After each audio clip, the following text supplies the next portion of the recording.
नमस्कार. मी भाऊ तोरसेकर. तुम्ही बघत आहात प्रतिपक्ष. मित्रांनो, 31 ऑगस्ट आणि 1 सप्टेंबर असे 2 दिवस मला व्हिडिओ वगैरे करता आले नाहीत, कारण मी कार्यक्रमामध्ये गुंतलेला होतो. डोंबिवलीला 2 पुस्तकांचं प्रकाशन आणि लगेच दुसऱ्या दिवशी शिर्डीला एक पत्रकारांचं मोठं संमेलन होतं. तिथे जीवन गौरव पुरस्कार म्हणून मला बोलवलं होतं. तिथे माझी मुलाखत पण घेण्यात आली आणि माझ्या फटकळ स्वभावानुसार तिथे जमलेल्या ग्रामीण भागातला आणि पुढच्या पिढीतल्या तरुण पिढीतल्या पत्रकारांनाही शहाणपण शिकवून आलो. हे सगळं मी आज एवढ्यासाठी सांगतोय की मी तिथेही सांगितलं की आजच्या मला तिथे वेगवेगळ्या तेव्हा आम्ही 55 वर्षापूर्वी मी पत्रकार झालो. त्यानंतर आता जवळजवळ 2 पिढ्या 3 पिढ्या आपण पुढे आलोय. तर काय काय बदल होत गेला, काय काय बदल होत गेला. भाषा, तंत्र, व्यवस्था ह्या किती बदलत गेल्या. पत्रकारांचं चरित्र, स्वभाव, प्रतिष्ठा किती बदलत गेली. हे सगळं माझ्या मुलाखतीत विचारलं गेलं. मी सांगितलं की शब्द किती गुळगुळीत झाले. आम्ही जेव्हा पत्रकार झालो तेव्हा लोक एखादी बातमी छापून आली तर सगळ्यात मोठा पुरावा म्हणून द्यायचे. कोणी बोलायचं, अरे असं असं तसं तसं, अरे काय सांगतोस, त्या नवाकाळमध्ये छापून आले, महाराष्ट्र मध्ये छापून आले, सकाळमध्ये छापून आले.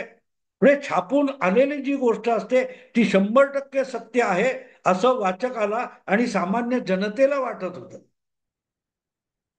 छापून आले यावर केवढा लोकांचा विश्वास होता मित्र.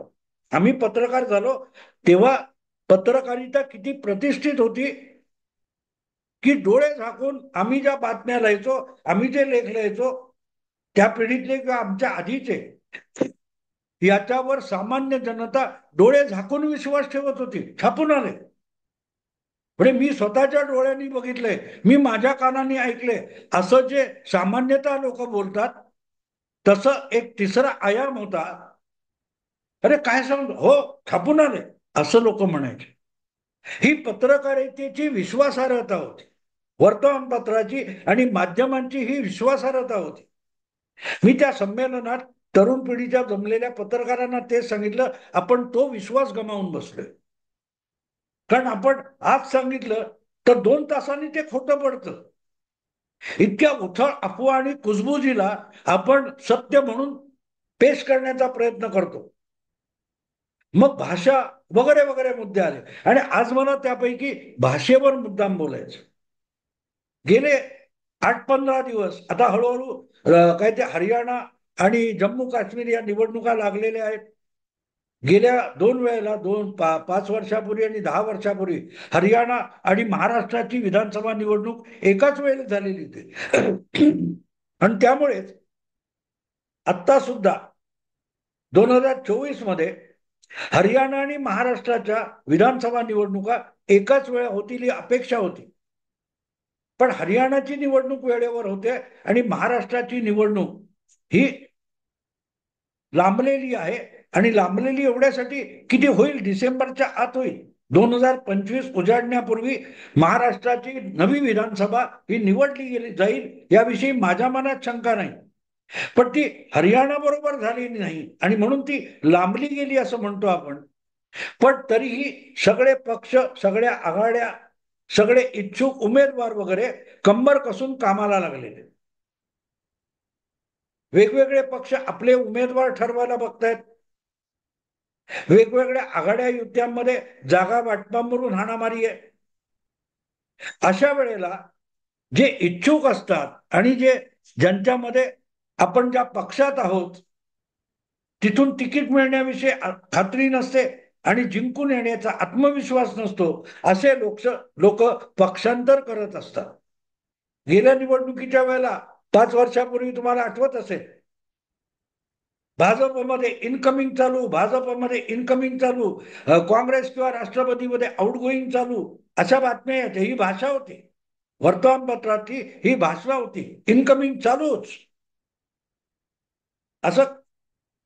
आणि घाऊक अर्धा डझन, पाव डझन, एक डझन अशा यांनी या पक्षातले लोक त्या पक्षात जात होते वगैरे वगैरे चालू होते. यावेळेला हे इनकमिंग आउटगोईंग शब्द मागे पडले. गेले जवळजवळ 15-20 दिवस मी एक शब्द बघतोय, तो इतका सहज, पवारांनी गळ टाकला, उद्धव ठाकरेंच्या गळाला कोणतरी लागला.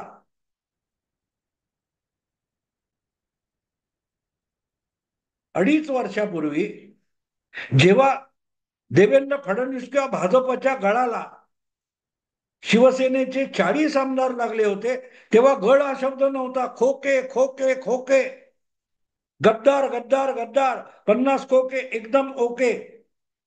तेव्हा फुटलेले आमदार विकत घेतले गेले होते. आता मात्र गळाला लागतात. चला, आमदार हा मासा आहे आणि वेगवेगळे पक्ष आणि नेते म्हणजे मच्छीमार आहेत का, असा प्रश्न पडावा. शरद पवारांनी गळ घेतला, पवारांच्या काळात इतके आमदार लागले, इतके नेते लागले, हे सध्या चालू आहे. महाराष्ट्राचं राजकारण म्हणजे अक्षरशः कोळीवाडा होऊन गेला की काय असं वाटतं. ही रोज कोण ना कोण असाच आपण बघतो. तुम्ही माहीमहून जात असाल तर तिथे माहीम कोळीवाडा आहे, आणखीन पुढे वर्सोवाला आहे, वरळीला आहे. मग तिथे त्या कोळ्यांच्या मच्छीमारीच्या बोटी समुद्रात तरंगत असतात. त्यापैकी कोण तिथल्या तिथे गळ टाकतो, कोण जाळं टाकतो आणि वेगवेगळ्या प्रकारे कोण खोल समुद्रात जाऊन मच्छीमारी करतो. आजचं राजकारण हे कोळ्यांच्या मच्छीमारीसारखं झालंय का? गळ टाकायचं, गळाला एखाद दुसरा मासा लागतो, मोठं जाळं टाकायचं, घाऊक मच्छीमारी होते. अरे ही काय भाषा आहे, काय भाषा आहे? आणि जे काय होतंय ते पहिल्यांदा होतं असं नाही ना. 2014, 2019 ने अगदी महाराष्ट्राची स्थापना 1960 पासून अशा प्रकारे एका पक्षातून आमदार किंवा नेते दुसऱ्या पक्षात जाणं हे सातत्याने चालू राहिलेलं आहे, सातत्याने चालू राहिले.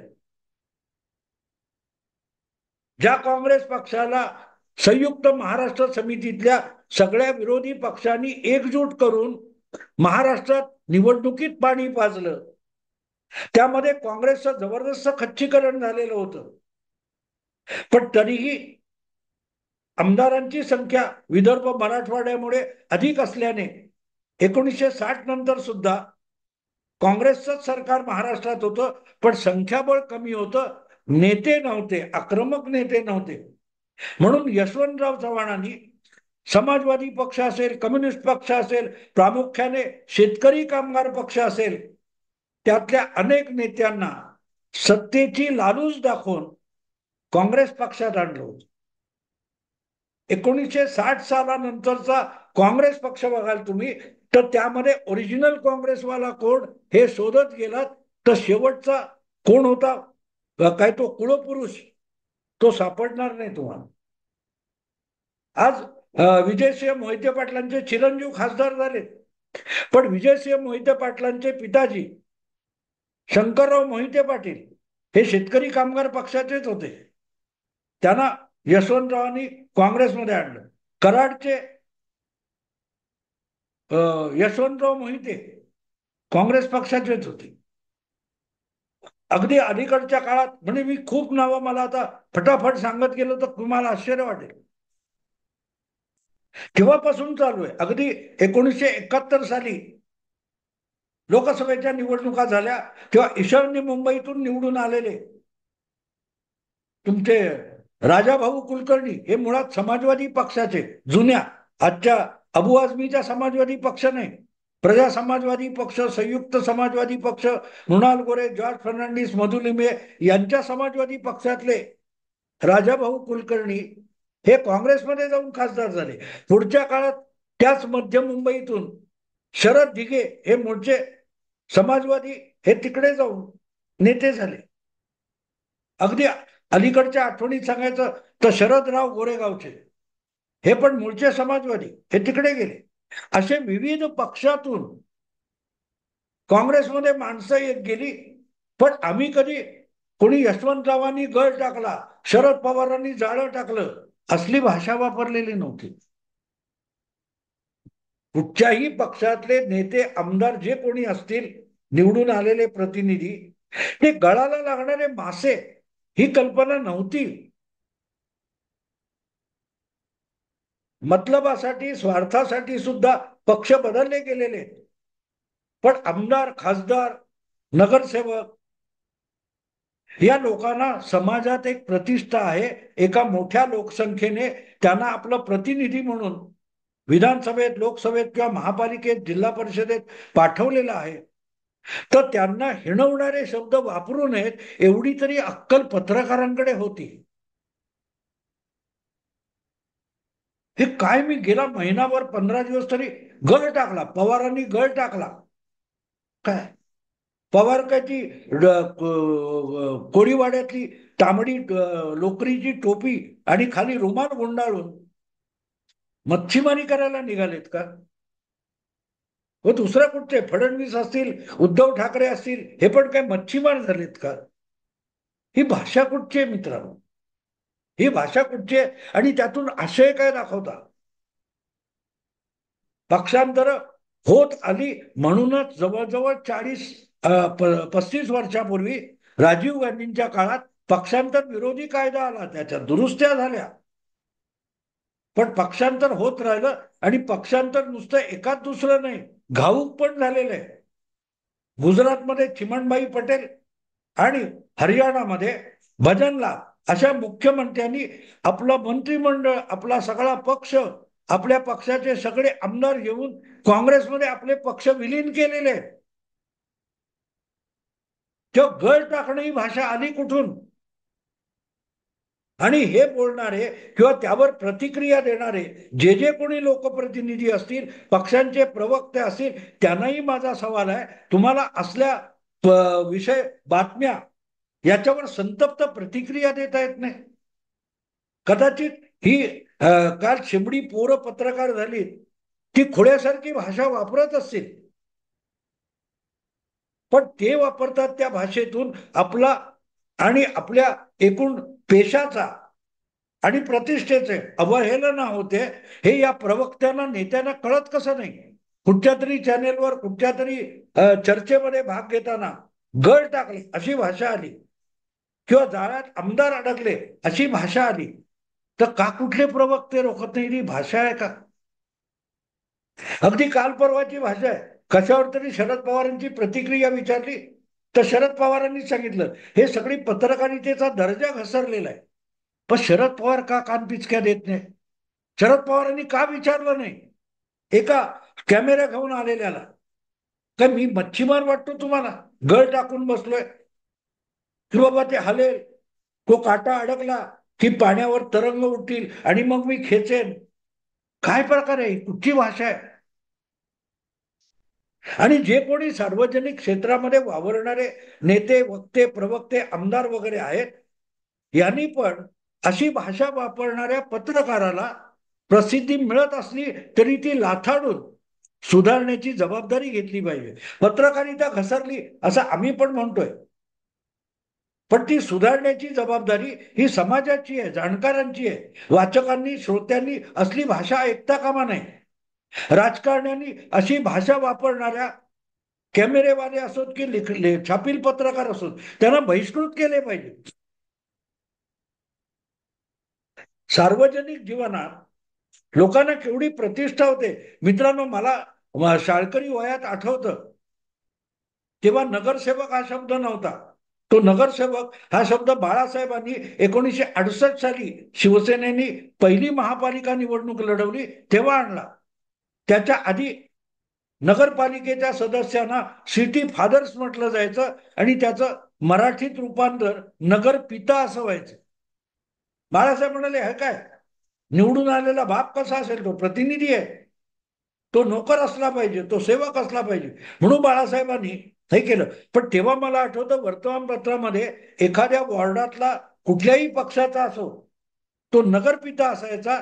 त्याचं त्या वॉर्डमध्ये आज दौरा आहे अशी दैनंदिनी म्हणून जो आज कुठे सार्वजनिक कार्यक्रम आहेत, त्याच्यात त्या नगरपित्याचं यायचं की हा आज या वॉर्डामध्ये दौरा करणार आहे. किती प्रतिष्ठा होती नगरसेवकाला मित्र, किती प्रतिष्ठा होती, सन्मान होता. आज काय अवस्था आहे बघा, काय अवस्था आहे. गळाला लागला आमदार. ही भाषा वापरणाऱ्यांवर राजकीय पक्षाच्या नेत्यांनी म्हणून मला बहिष्कार घालावा असं वाटतं. कारण एकदा त्यात झालं की तुम्ही फडफडायला लागता, त्याच्यात फडफडायला लागता. कारण हा तुमचा अपमान होतो, पण तो सहन करणं म्हणजे तो जसा पाण्याबाहेर काढलेला मासा फडफडतो.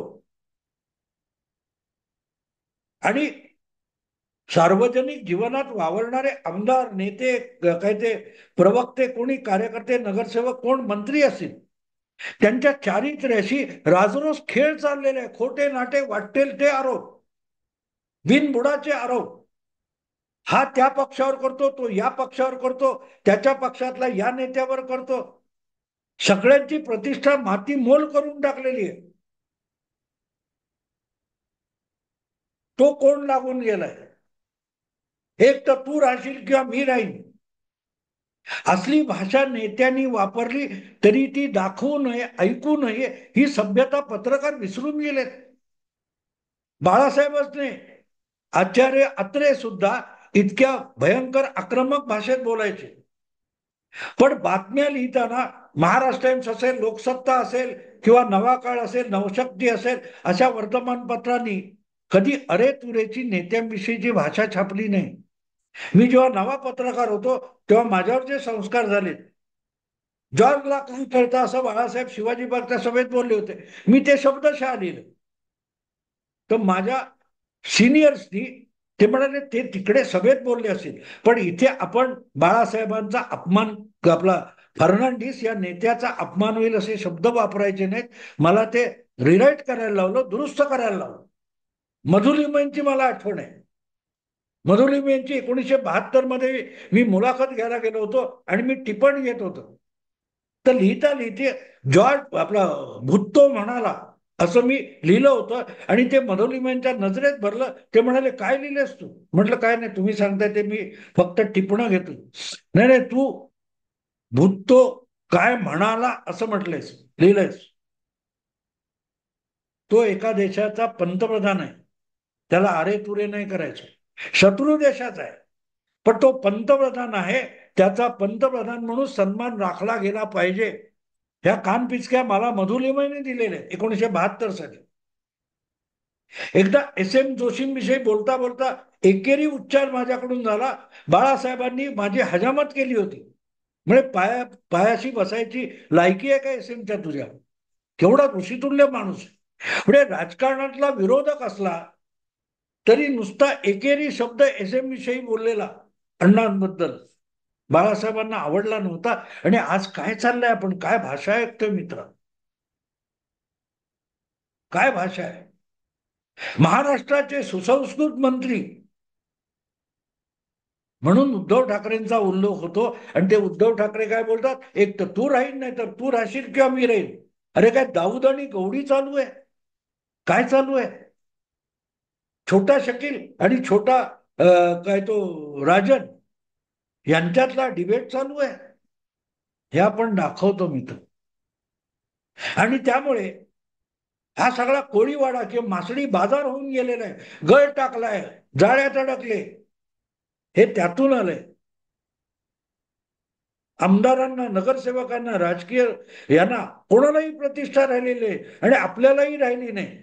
काल त्या आमच्या एका कार्यक्रमामध्ये शिर्डीच्या त्या एक नेते म्हणाले, अरे कमाल आहे, एवढं तुम्ही आयोजकांना त्यांनी कौतुक केलं, एवढे काय ते 2000 पत्रकार तुम्ही इथे आणलेत आणि या सगळ्यांचा 2 दिवसाचं अधिवेशन केलं, एवढ्या पत्रकारांना तुम्ही सांभाळत कसं. आम्हाला आमच्या गावामध्ये एक पत्रकार सांभाळताना नाकी दम येतो. आता पत्रकाराला एक राजकीय नेता सांभाळतो म्हणजे काय असेल हो मित्रांनो, विचार करा. आपली लायकी काय राहील. आणि ही लायकी आपण करून घेतलेली आहे, आपण करून घेतलेली.